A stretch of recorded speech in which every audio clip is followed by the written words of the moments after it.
Today on the Topping Show, Vivek on Ancient Rome goes viral. The Daily Wire parts ways with Candace Owens and I review the top comments. Budlight Find Your Bracket finds very few favorable comments. Stellantis to lay off 400 workers. Apple scraps their plans to make their own watch displays. Kevin O'Leary on Trump's $463 million bond. And Chrysler to recall about 300,000 vehicles. All of that and much more on the Topping Show.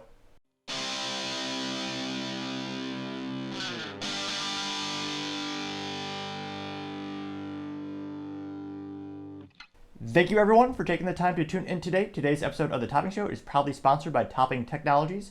Topping Technologies is an IT value-added reseller and services company with a special proficiency in IT security. Heck, I see their founder at least twice a day. Gotta say he's quite handsome and brilliant. He's me, you see, that's the joke. If you're an IT leader or a business owner, you can reach the team at sales@toppingtechnologies.com. Also, trying to get to 4,000 subscribers by the end of the month, so if you could click that button, I would greatly appreciate it. Now going over to the business part of the podcast is Stellantis lay off 400 workers as they lean into EVs, despite the U.S. consumers not really liking EVs, with the fastest growing segment being hybrids. Now for those who aren't gearheads or big in the automotive community, Stellantis is the new parent company behind Chrysler, Dodge, and Jeep. Truth be told, they own more than a dozen brands. They're a European holding company, and it was kind of become due to the fact that Chrysler went bankrupt so bad in 2009, they sold out to Fiat, in which it became Fiat Chrysler North America, and the name changed to what is Stellantis, which also includes Lamborghini, Fiat, and a bunch of other brands that most Americans wouldn't know about. But they are the remnants of what Chrysler, Dodge, Jeep used to be. Unfortunately, they no longer make awesome, exciting vehicles like the Dodge Viper that only came with a stick shift, which should be the default for every vehicle, but I partially digress. Now, this comes to us thanks to Rob Sachs, who is editor at LinkedIn News. They noted that Stellantis is announcing more layoffs, this time for 400 of the jobs in the United States. This as they try to gear up to launch a new electric vehicles in the U.S. by the end of the year. The parent company of Chrysler says the move, effective March 31st, would affect 2% of U.S. engineering, technology, and software divisions, or roughly 400 workers. They also note that Stellantis says the layoffs are aimed at keeping the company focused as the auto industry faces, quote, heightened competitive pressures, quote, globally, separated. So they are attempting to, that's a nice way of fancy saying, trying to cut costs and consolidate things, which, again, it also makes sense. They're a very large company owning dozens of brands. There's going to be a lot of the brands that share technology, and there are going to be a lot of ways to spread around that cost. It is almost a joke, but I'm not joking when they say that Alfa Romeo will have a little EV bastardized Dodge Charger, which in and of itself is a bastardized version of the Dodge Charger, which used to be a good old Hemi-powered, gasoline, good old muscle car, and now it's going to be an EV. Or you can get one with a straight 6-cylinder engine, which, again, going down from V8, from American muscles to a straight 6, that's blasphemous. Again, there's a time and place for everything. The straight 6 belongs in a BMW, which, truth be told, they have perfected, and they also have the respect to give the consumers a stick shift, which every car should have by default. So unfortunately, there's going to be some layoffs over at Stellantis. Hopefully they're able to find some gainful employment at one of the other mass automotive companies. And it'll be interesting to see. Everyone in these companies is leaning into EV. The governments are coercing them to do it. Really, at the end of the day, sales will be the all tale, so to say. Would you ever buy a Chrysler Stellantis EV? I mean, they're certainly not an industry leader at this current point. They're putting a lot of money in research development and manufacture of that, but I can't help but think, going away from your good old roots of, good old Dodge enthusiasts making such iconic vehicles as the Viper, a V10 with a manual transmission handmade in Detroit, which is perhaps one of the few good things that's known about that state or city in the past decades. But let me know, would you ever buy an EV from Stellantis? As always, be fascinated to hear what you have to say. Other interesting business news, you have Apple scrapping their plans to make their own watch displays. Now, this shouldn't be too surprising since, again, Apple is really a software company. They just happen to also make a little bit of hardware, and even then, it's mostly Foxconn. Now, this again comes to us to Mr. Rob again. He's staying busy, Mr. Rob Sachs. And he, again, editor at LinkedIn News, and he says Apple drops their in-house watch display, which is coming just weeks after they canceled their electric vehicle idea, which, again, would have been a huge transformation of the company to try to get into the automotive industry, which, on average, is one of the most competitive industries and historically speaking most difficult to enter. I mean, the last successful American car company from a startup perspective was Chrysler and then Tesla. Every other one of them has failed. Rivian is still losing about $45,000 per unit sold. So they're moving in the right direction, but still they're in a precarious situation when they needed to raise yet more funds. It's extremely difficult to get into automobiles, and it's a much harder sale. It's really apples to oranges when you look at Apple, pun not really intended now that I think about it, because again, an iPhone, Americans will buy every year or two, or if they like to make things last, they'll buy an Android like me and make it last years, but nevertheless, it's a relatively easy sale. An automobile, the life cycle, most Americans will keep their cars around, I think the average age of a car on the road in the US is around 12 years old. People usually keep them for about 7 years.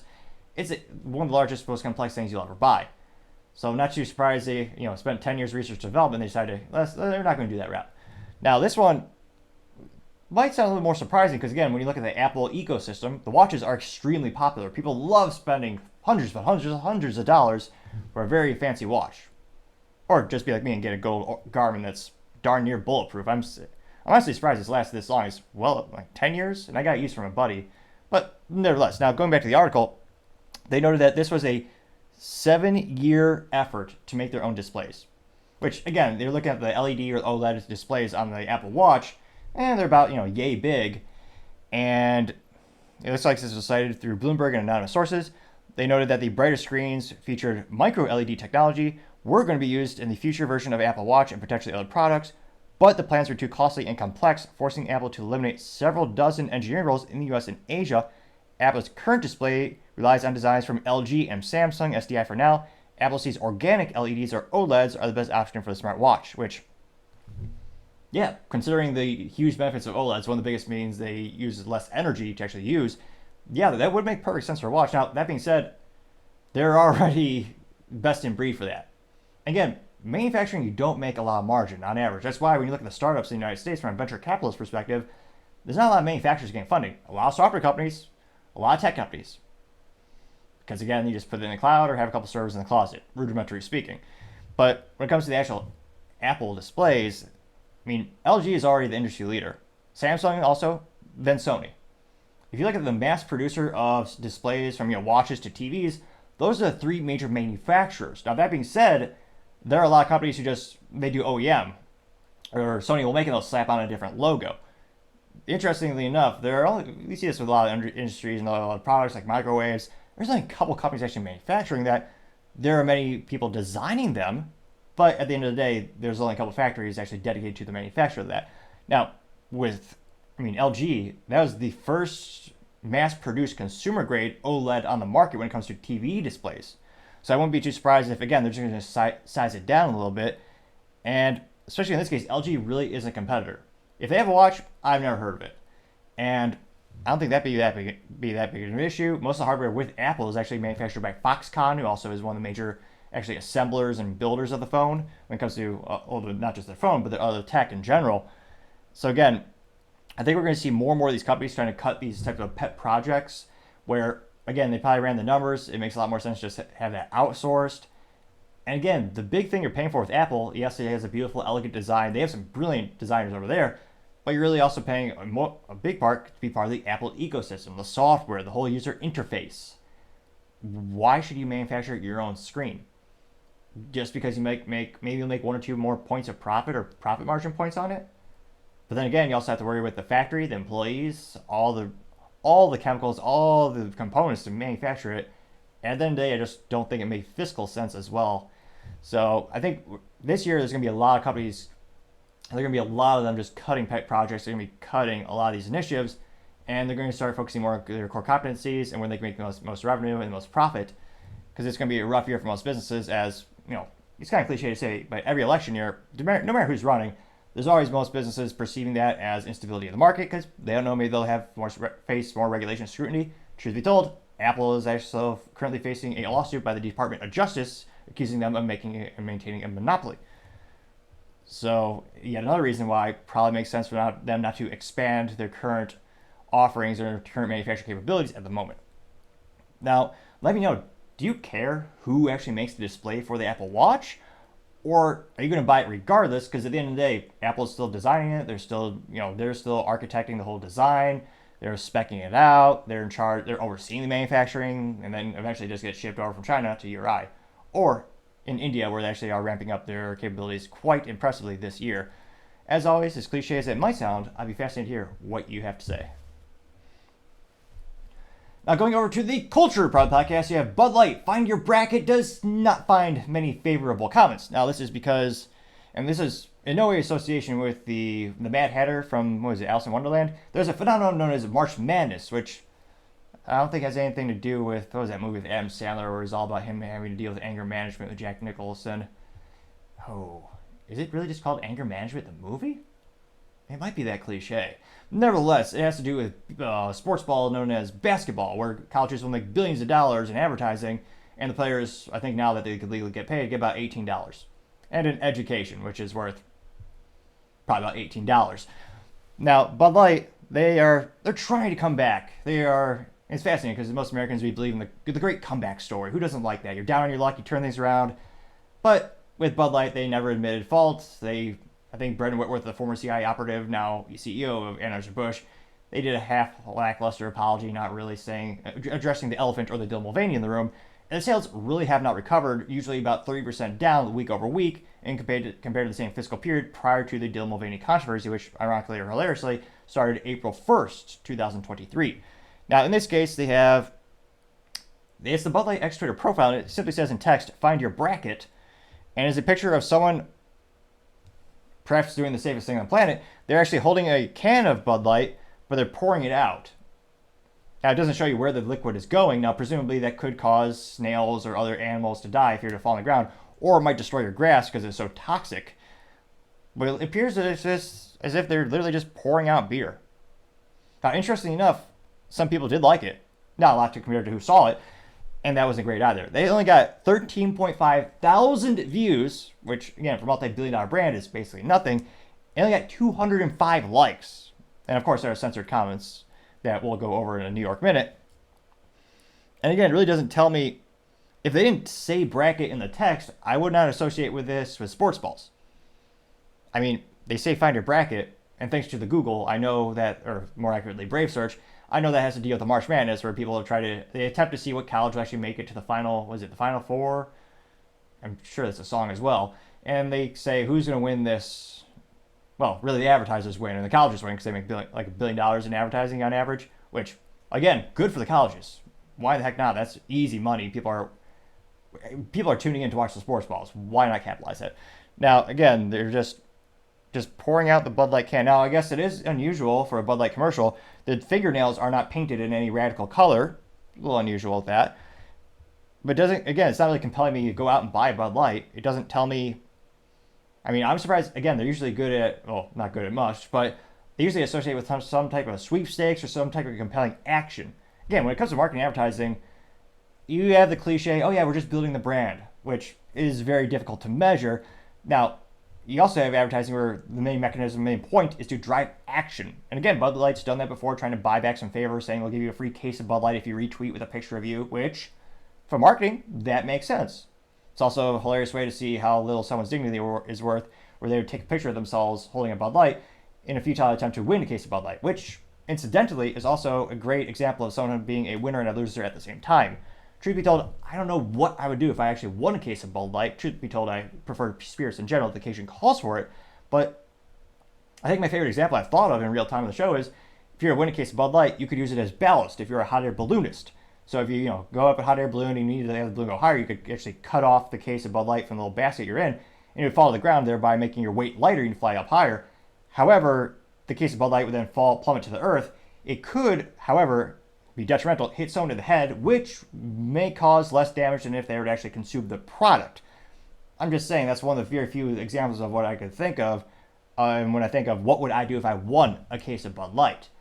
I mean, again, just having a futile attempt to improvise right now, I can't help but think you might be able to use it as a drain declogger, perhaps maybe as a moderately organic alternative to Drano, because it's so viscerally disgusting, it would actually unclog the clumps of hair and other ungodly things that are in your drainage. Or, again, it could be a good theft deterrent. If you put that on your front porch, no one's going to rob you because they inherently just feel so sorry for you. I mean, dear God, this gentleman has to, maybe he left this outside. Maybe he has to drink it. I mean, heaven forbid. That actually might be a good way to thwart some kind of like a scarecrow for thieves. Put there's just a case of Bud Light on your little home porch. It might be a good way to drive away anyone who has a modicum of taste buds. But I partially digress. Maybe I'm wrong. Maybe the comments are so compelling. This is such a great advertisement. Everyone's saying, hooray for Bud Light. We're going to go out and buy cases of it. I mean, probably not, but let's dive in and find out. One of the first ones comes from Cell B7, says, I don't need it in my bracket. I need it in my cooler today, unquote. Someone like that. Now, interestingly enough, Bud Light, it almost seems like they did something right, which, again, is might have to take a screenshot and mail this to the CIA operative, former CIA operative, now CEO of Bud Light, send him a screenshot saying, hey, you actually did a good job somewhat here. Because Bud Light, I think you liked it, and Bud Light responded saying, you know where to find us, unquote, which some type of parade is where you'd probably find Bud Light. Now, this is kind of suspicious. Going to Cell B7's profile, I can't help but wonder, is this a Twitter employee or more accurately, a Bud Light employee? Like, why is someone saying, I don't need it in my bracket, they need it in their cooler? So apparently this gentleman wants Bud Light in his cooler. I suppose you could freeze the Bud Light and then it could be a good replacement for ice. That's conceivable. But going to his profile, Mr. Selby is from Chicago. Interestingly enough, he's alive. That's a rare thing in Chicago. Let's see here. And he has 148 followers. He wants to win a Chicago Bears helmet. That'll be worth a lot someday. It's funny because, no. Like the city of Chicago, the Bears will be good next year. I'm told. Well, they said that for decades. But yeah, next year will be their year. Defense is important, is what they say. Yeah, no. So scrolling down, he wants to win helmets for Cleveland. What is this? Cleveland, some type of team there. Wants to win popcorn. What? And he wants to win, Bud Light products. All Bud Light. Retweeting for darn near every Bud Light. So perhaps he's just mentally vacuous. Perhaps he just wants free anything. But yeah, I don't think it's, maybe he is a true mentally vacuous fan. Perhaps. You also have Crystal Davis saying, quote, crazy number 14 beating number 3. It doesn't even sound like a human. Bud Light responded saying, this is March. Yes, it is March. That is technically correct, Bud Light. No one liked the Bud Light comment, nor Crystal's comment. Crystal has 47 followers and wants to win a Capri Sun and Nintendo Switch, as well as the Jolly Green Giant. Now, truth be told, that is an excellent product. Good for you. I've never heard of anyone saying, hey, I want to win a sweepstakes to win a Jolly Green Giant produce. They also want to win, what is this, Beatbox? The heck is this? A whiskey velocity in a pouch? Then they want to win Kids Bop, that's still a thing. They want to win PCs, other computers. So I would say someone who just wants free stuff, not really a fan of Bud Light. And I don't know, there might be one or two of them in the real world. And those are the first top 2 comments out of 50. They appear to be neutral, if not mentally vacuous, but they appear to maybe be real. Now, let's go to the ones that actually get real likes. One comes from Aceton Dirus Actual. Perhaps I'm butchering that, but they say, quote, last month, Anheuser-Busch InBev said revenue in the U.S. market declined by 9.5% in 2023 and dropped 17.3% in the fourth quarter, with sales to retailers down 12.1%, primarily due to the volume decrease of Bud Light. Let's see here. It continues saying, quote, U.S. volumes are also weaker than expected, falling 15.3% in the fourth quarter. Won't change until you apologize, unquote. And that got 5 likes. Scrolling down, you have a lot of memes from Jack Decker, which, okay, it's a picture of a Ford truck, and it says, sorry about your height, and the truck is lifted, so perhaps it's an insinuation that you're compensating. You have the guy with the ponytail with the very short haircut on the sides. It says, sorry about your bald spot. You have a Porsche that says, sorry about your private part, and the Bud Light says, sorry about your gender delusion. Now, no one liked that, but that is one of a lot of his memes. Jack Decker is very busy. Now, Steve Davis says, quote, perfect picture getting dumped, unquote, getting 11 likes, which, yes, it's true. The picture looks like you're just pouring the Bud Light to somewhere, presumably the ground, which you could argue is the safest place for Bud Light. Jackson says, quote, the only way to have a Bud Light, pouring it out on the ground, unquote, getting 9 likes. Milo SOM383 said, for the Q, LOL. Though he did use a pejorative gay slur for that, and it got 13 likes. Nightshade says, yes, dump it out, it sucks.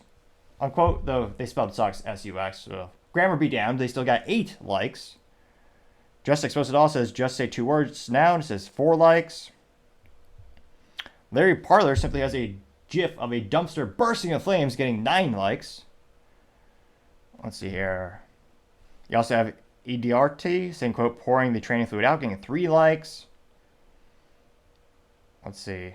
You have Logic and Reason having a gif of Dylan Mulvaney saying, normalize the bulge, we are the bulge. Again, Dylan Mulvaney is a trans activist who, again, controversially enough, even in that community, never got the surgery that many of them considered necessary for the transition. And is Dylan Mulvaney wearing tight shorts and a crop top, which hasn't been fashionable since the 90s, yet alone in this situation. They got 11 likes. Let's see. Historic Vids simply has a gif of a man looking like he's about to throw up, getting 5 likes. Based Herbo says, quote, Bud Light showing you how to pour it down the garbage drain, getting 3 likes. Edward Thatch says, pouring piss into the wind, unquote, getting 3 likes. Let's see here. Julia Broderick says, right onto the ground, wise choice, unquote, getting 2 likes.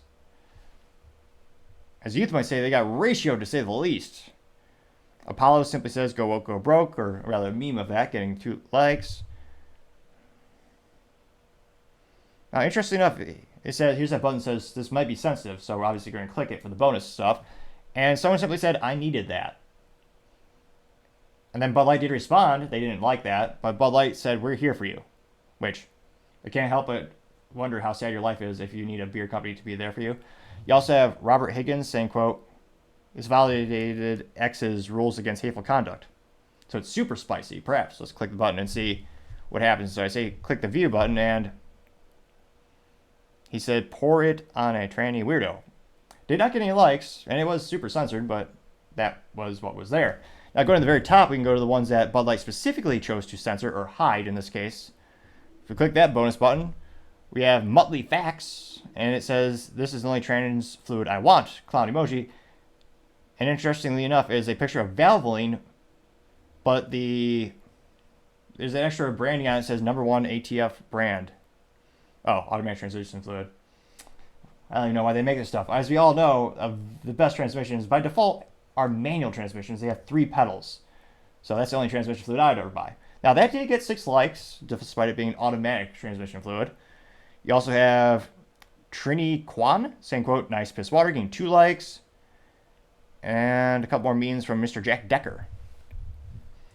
So, needless to say, this Bud Light tweet fell flat. Flatter than their beer, some might say and argue. Because, again, it doesn't compel you to go buy it. Doesn't really change your perception of it. Again, Americans worship sports teams or sports balls. They could have at least said something like, what's your favorite sports team? To make it try to have some type of moderately interactive engagement. They're just saying, for your bracket. Maybe they're insinuating you're a loser because they're pouring the beer out onto your bracket, insinuating that you chose the wrong sports balls teams to make it to the final 2, 3, or 4, 6, whatever they call it. I mean, maybe, which is even less compelling, gives you less of a reason to buy and support the brand. And I can't help but think, again, we're not seeing the pendulum swing back when it comes to the Bud Light business blunder of the century, hiring Dylan Mulvaney for $185,000 and then losing $1.4 billion in sales, which perhaps is the greatest negative ROI in history when it comes to a marketing initiative. I haven't been able to think of anything that's greater than that didn't put the company out of business. You could also argue those are bigger business blunders because they bankrupt the companies. But in terms of something that had a negative effect on the business that wasn't negative enough to make them go out of business, can you think of anything else that have been that much of a hit, swing and a miss, so to say?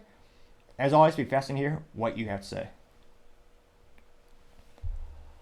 Other interesting cultural news that you have the Daily Wire fired or parted ways with Candace Owens with Jeremy Boring's tweet, and we review the top comments. Well, nevertheless.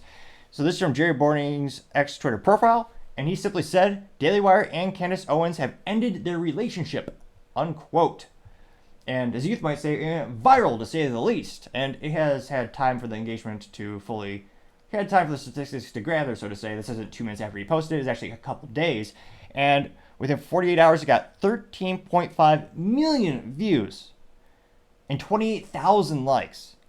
Now, for Jeremy Boring, again, he's the co-founder CEO of the Daily Wire, which is, they say it's a fast-growing conservative media company, which it probably is. There's not a lot of other competitors, and they have well over 300 employees, which is extremely impressive when you look at how difficult it is to actually grow a media company and make a profit in a media company.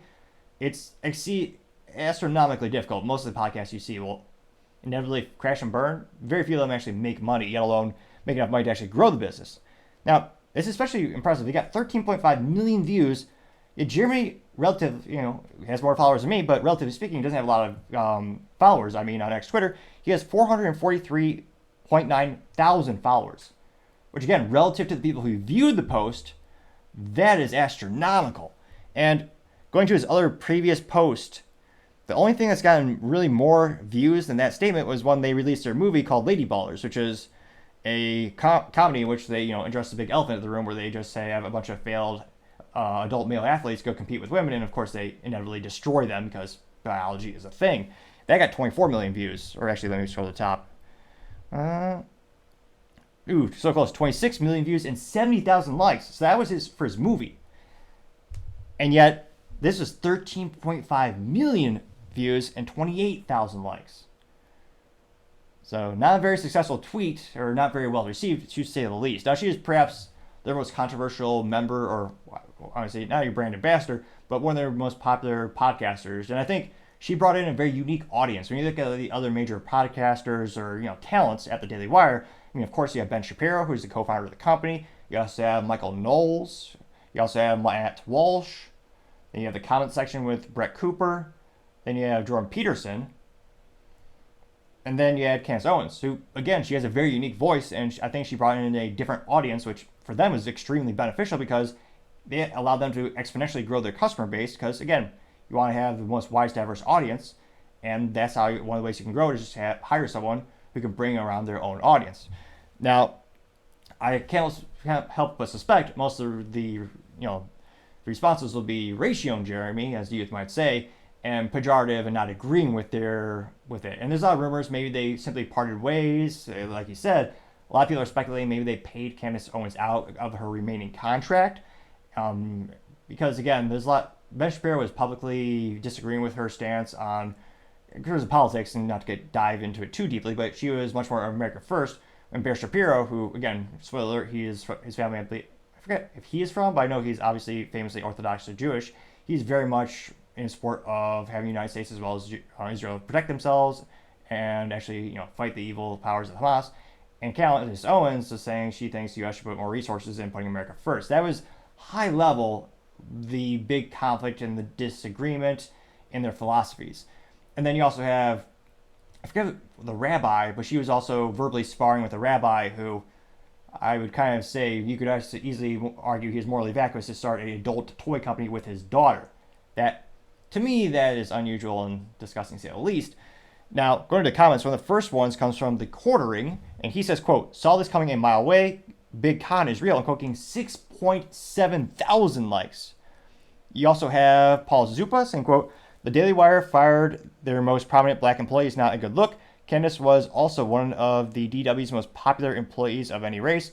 You guys should have worked out the situation. I'm quoting 798 likes, which, again, I think they did have an improv sit-down with Jeremy Boring, Candace, and Ben, and it's not Jordan. It eludes me at the moment, but there's actually a co-CEO who's less public-facing, where Jeremy Boring, he is, to me, a lot of the face of the company. He does a lot of public statements. Not Corbin. It eludes me at the moment, but there's another gentleman who's also had his leadership position at the company, and they had to sit down months ago because, again, another controversy was Candace Owens was interviewing Kanye West, and Ben Shapiro was very much not a fan of that. You also have Carmine Sabia saying, quote, as a pro-Israel podcaster, the things she has said have been extremely offensive to me and others. I quote, 215 likes. So we already have a contrarian statement making life a little more interesting. Actually, when I scroll to the top, I'm just curious. All right. I was curious to see if Jeremy actually hit any responses or anything. Because, again, when you go on X Twitter, there's a little square at the bottom right of a statement or a post. And that'll tell you, like, click here to see the hidden responses, which are from the actual post creator.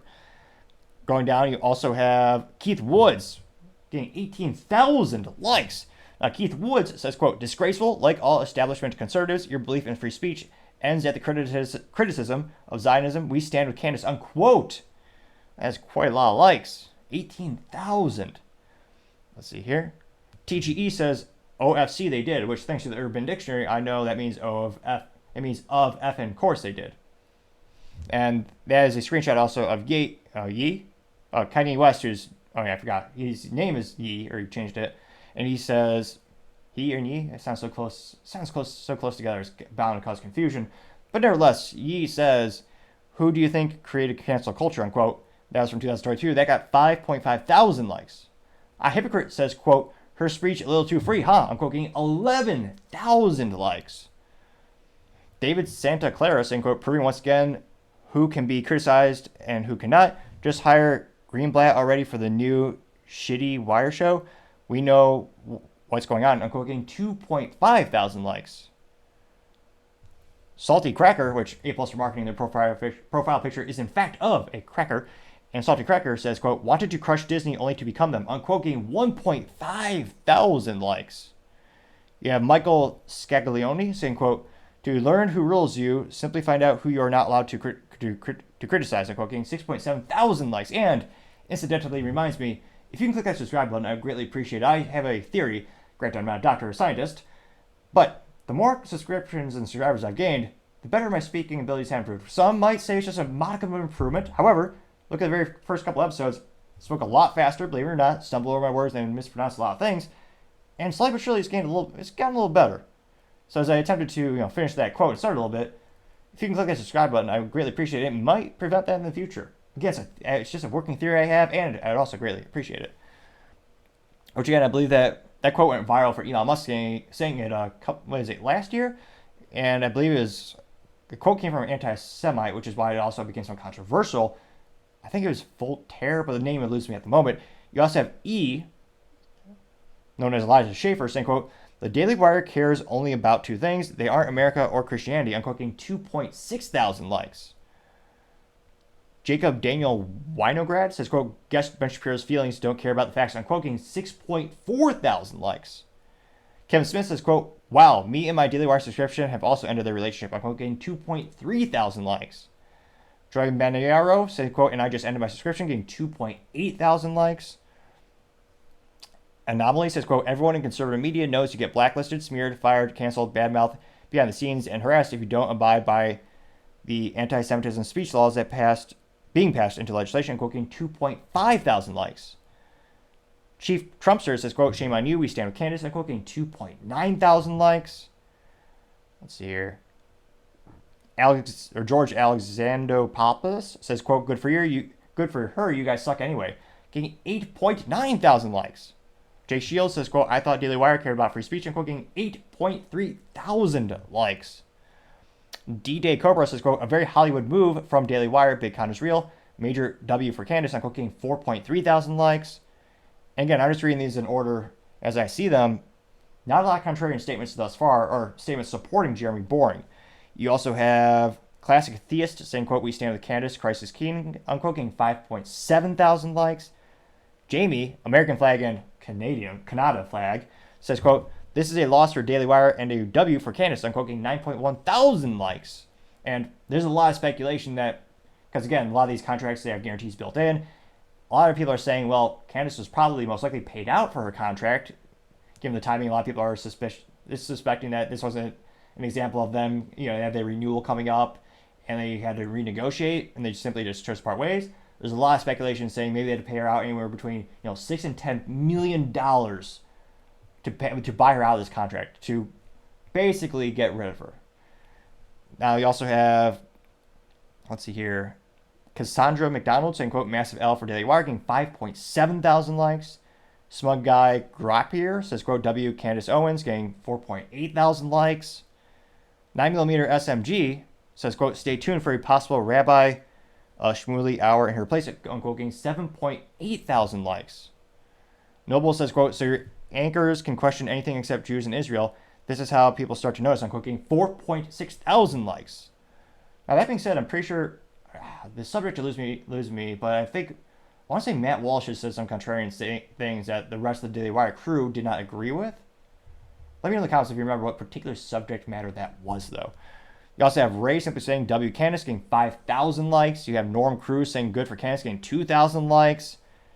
Leather Apron Club says, quote, in before her, sir, in B4? That's one word, INB and the number F. Nevertheless, I'll continue this attempted quote, grammar be damned. Her career solo is 10x as successful. People are sick of the gatekeepers, unquote, getting 2.6 thousand likes, which, again, I mean, there's not, in terms of gatekeepers, anyone can launch a YouTube or a Rumble show these days. And shoot, look at me, anyone can do it. You also have Richard Persielli saying, quote, the Jewish organization shut her down for not towing line. Christ is king and cooking 2.9 thousand likes. Let's see here. Again, I'm trying to see if there's, let's see. What? Let's see, it's time to dump influencers. Again, I'm scrolling hard more and more. I mean, overwhelming support for Candace. I mean, this might be the #1 ratio that Jeremy Boring's ever seen, ever. Let's see here. Red Wave Press also said, wow, I thought this would have happened months ago. I'm surprised it took this long. I'm getting 254 likes. So it'll be interesting to see. I mean, there are a lot of people commenting that they're going to cancel their subscriptions. They're not happy. I wonder at the end of the day, what would the effect be on the business as well as the reputation? Subscriptions, a lot of people, well, at least I know anecdotally, the industry's trend. When you buy these subscriptions, a lot of people pay for 1 year up front because you get a little bit of a discount. It'll be fascinating to see what's the immediate effect it'll have on Daily Wire's business if there are a lot of people who are subscribing month to month, which is, again, is great for Daily Wire's monthly recurring revenue, but that also makes them more susceptible to things like canceling your subscription, out of the blue. Whereas, if you paid for a year's worth of Daily Wire in January, well, they still have they still have a majority of the year to figure out how they're going to replace your lost revenue if you do choose not to renew at that time.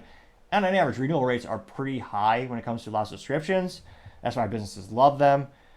Let me know in the comments. I mean, she definitely, I think, has a unique voice. It'd be fascinating. I think probably going to be independent. Maybe she'll go with Tucker Carlson or maybe someone like Patrick Bet-David. As we've seen, Patrick Bet-David is trying to ramp up the talent pool on his team, trying to get more and more people on the roster. But I think in terms of, who's going to be happiest at the end of the day, I also suspect both parties are going to be happier, considering, again, Candace really prefers to be much more independent. She does not like being told what to do. She has a very unique voice, and she gains millions of views. She's extremely successful at what she does. And I don't think she probably appreciated the Daily Wire, which I would get, I only have to guess. We've seen, some of these instances where they've asked her to pull back in certain messaging, and they've asked her to maybe not do certain interviews. So I suspect both parties will be happy at the end of the day. And again, the Daily Wire is still the most successful, I think, independent media company would come out there. So it might hurt their growth maybe a little bit. I mean, let me know. Are you going to cancel your subscription because of this, or do you know anyone who would? I mean, I still appreciate a lot of the work they do. Which begs the question: should I renew my? I mean, I probably will, because I think a majority of the people who work there are still great people, and I think they still put out some exceptional content that I appreciate. Not that I agree with all of it, of course, but I think at the end of the day, they still provide a tremendous value, and they give a lot of people provide a great opportunity for alternative media than the traditional stuff we get. So let me know. As always, it'd be fascinating to hear what you have to say, even if it takes me a day or two to reply, just due to work. So I'm especially appreciative if you leave a comment.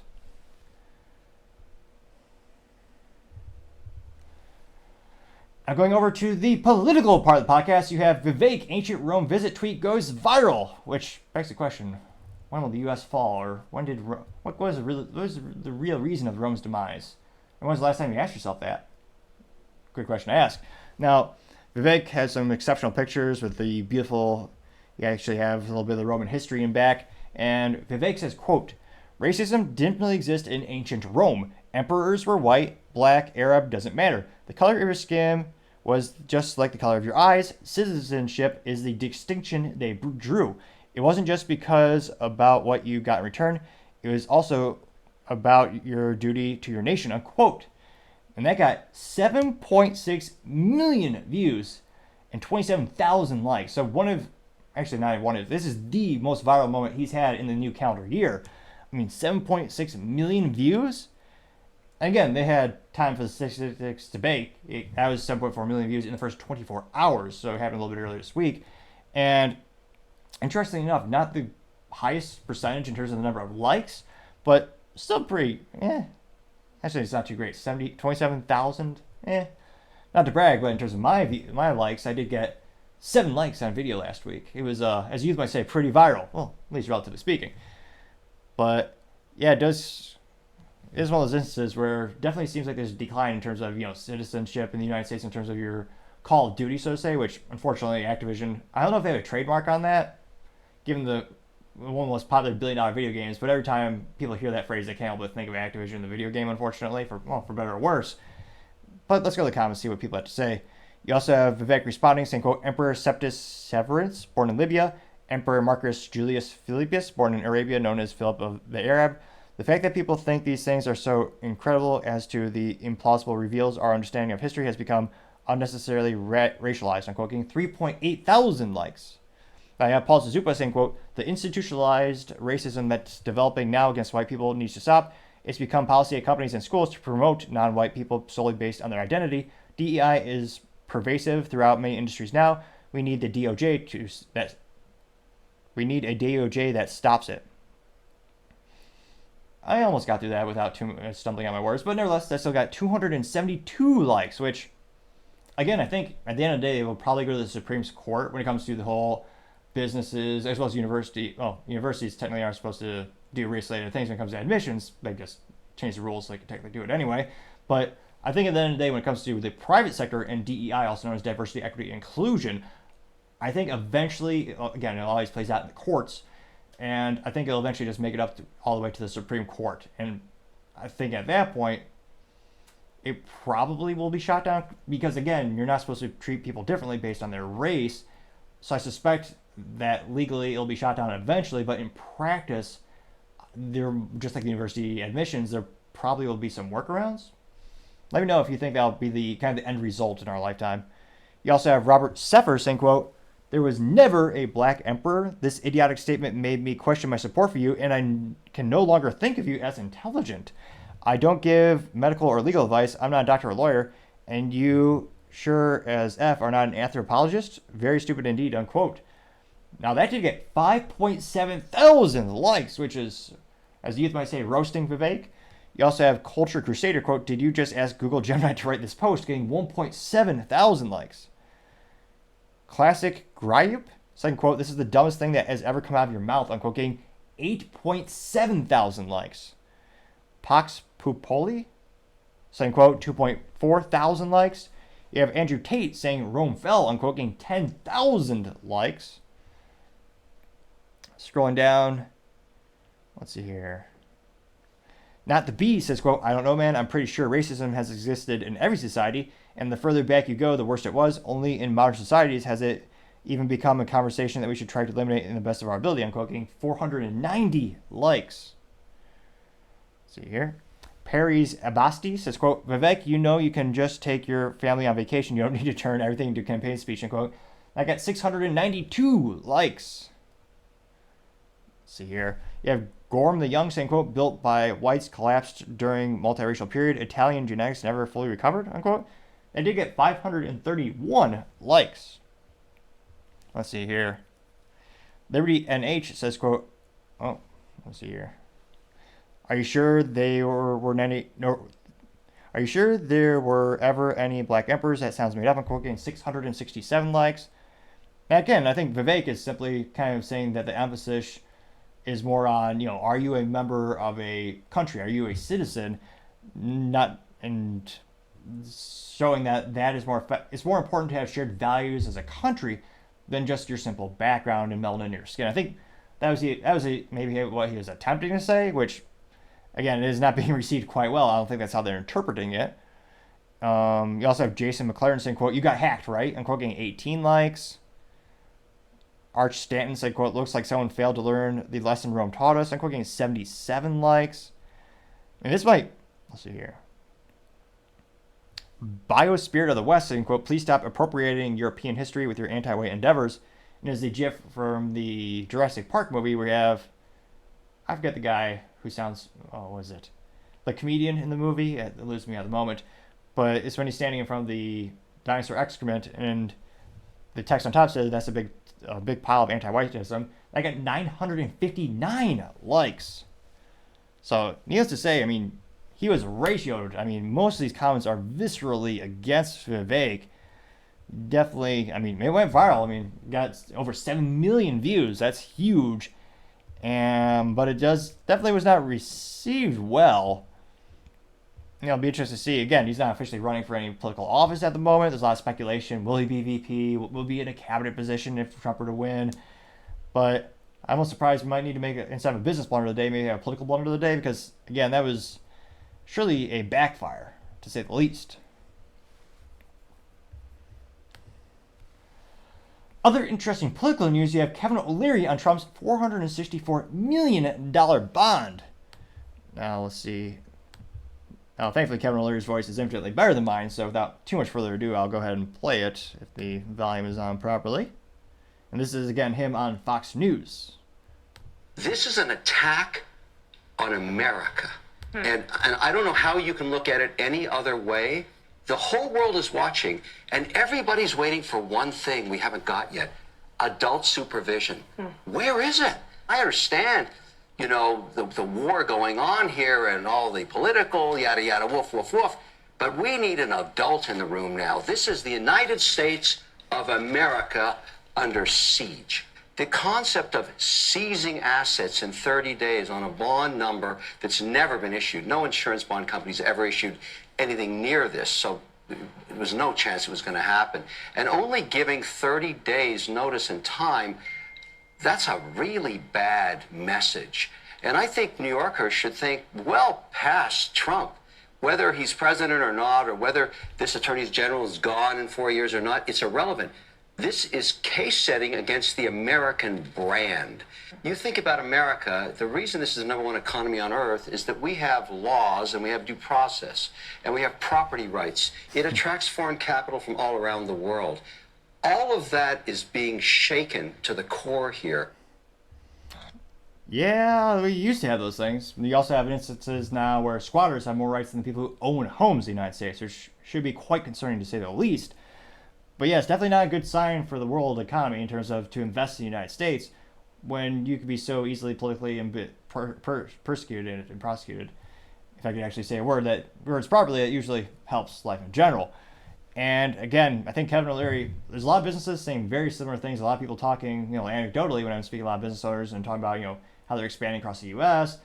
I mean, there are a lot of people. There's a lot of hesitation about doing any business in New York. I mean, it was so bad after the ruling, the New York, was it the governor or the mayor actually came out and said, oh no, we promise this is just for Trump, this is an outlier, it's not going to happen to you.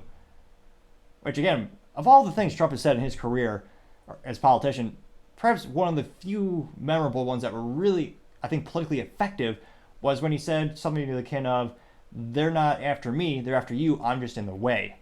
I mean, he needs to put on every t-shirt and mug possible. It is actually a perfect blend of, I would say, a little bit of truth, but also hits you emotionally. The rhetoric is there. And again, a $454 million bond. That's never happened. That's almost comical. And they're trying to seize his assets, the buildings. And they're actually writing down his property values. In other cases, down in Florida, they're saying that Mar-a-Lago is worth a couple $1 million, when the building next door is worth like, what is it, $98 million or some astronomically high number. Let me know in the comments. I have not seen this before in the United States. And again, I don't think it's going to be great for foreign investments. I think there's going to be a lot of people really wondering, well, should I start a business in the United States, in New York? Or do I just go somewhere that's a little bit more business attractive? Go somewhere like Singapore, where it's like extremely clean. I mean, in terms of just anecdotally, in terms of the actual environment, it's very clean. They have good law. They have law and order. They also have 0% income tax. There's a couple places like that, actually. And U.S. is taxing businesses more and more. I think it's going to be a wake-up call for a lot of companies, especially doing business in New York. But let me know, do you think this is overblown? Do you think this will have no effect on the global economy? Do you think this will really not make anyone hesitate to do business over there? I mean, I can't help but think overwhelmed anecdotally with people I've spoken with that said yes. I can't help but think that's going to be a larger trend. But as always, let me know in the comments. It'll be fascinating to hear what you have to say. Now going over to the business blunder of the day, you have Chrysler recalling just under 300,000 vehicles. And spoiler alert, unfortunately it is due to airbags. So granted, it's not the most detrimental thing in terms of the expensive to fix. That'd be the engine, transmission, the drivetrain of the vehicle.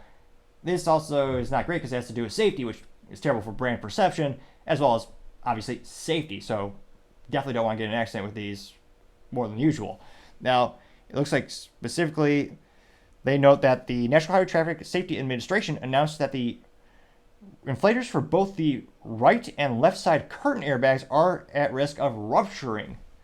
That defect means that if the airbags were to deploy, occupants could potentially be hit with sharp metal fragments from the airbags, which again is very reminiscent of the Takata airbag recall, which is the biggest recall in automotive history.